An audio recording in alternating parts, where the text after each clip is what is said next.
So this video is going to spend a little time explaining and exploring what happens when we have a charged particle moving in a magnetic field. So we have a magnetic force on a charged particle.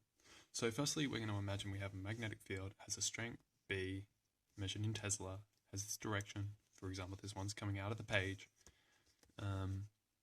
And we take a particle with a charge Q, and we give it velocity V, heading into this field. What happens? So,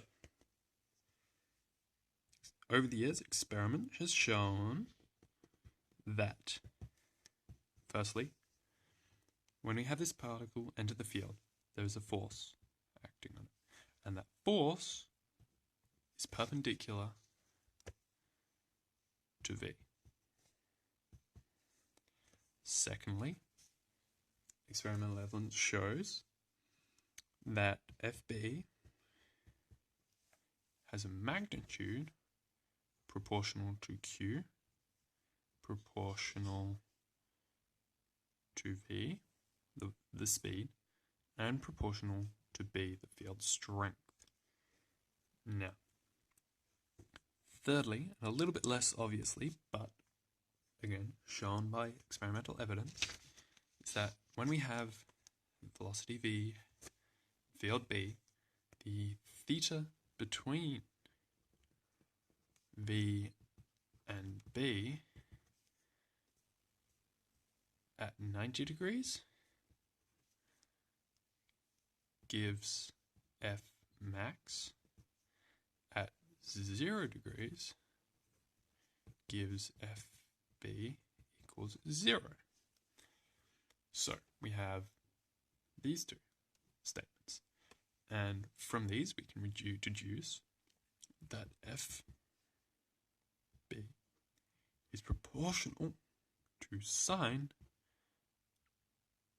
theta. So we have a list of statements from experiment. From these we can deduce that the magnitude of the force,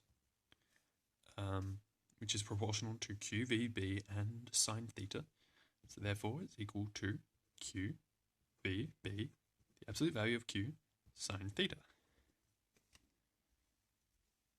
The force itself has a direction and is a vector, which is Q, scalar multiple, plus or minus, and multiplied by V, the vector, and the cross product of V and B.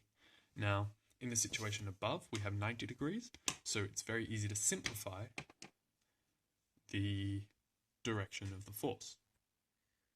In this example, we have a velocity in this direction, which I can represent with my thumb, and we have, with my fingers, I can represent the magnetic field.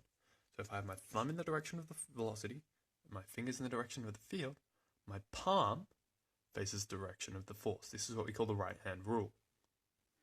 Alternatively, we can look at this, and we have this statement here, where if we know the x, y, z components of V and B, we can do what we call a vector cross product.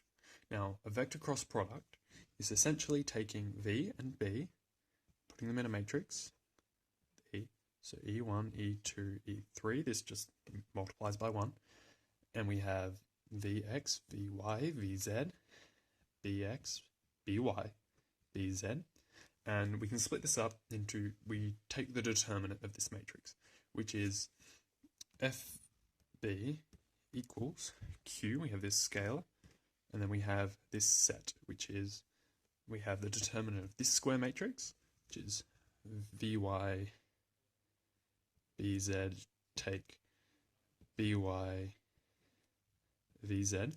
We have the determinant of this matrix, those four, and we have the determinant of this square matrix. So I'll do those and I'll be back in a second. Okay, so I've written this out a little bit more neatly here. So we have the determinant of this matrix, this matrix, this matrix, as shown there. Now, the interesting bit here is I have a particle here, Q, and it always has a force acting with FB. Now, as it moves, it rotates around, and we end up with perfect circular motion.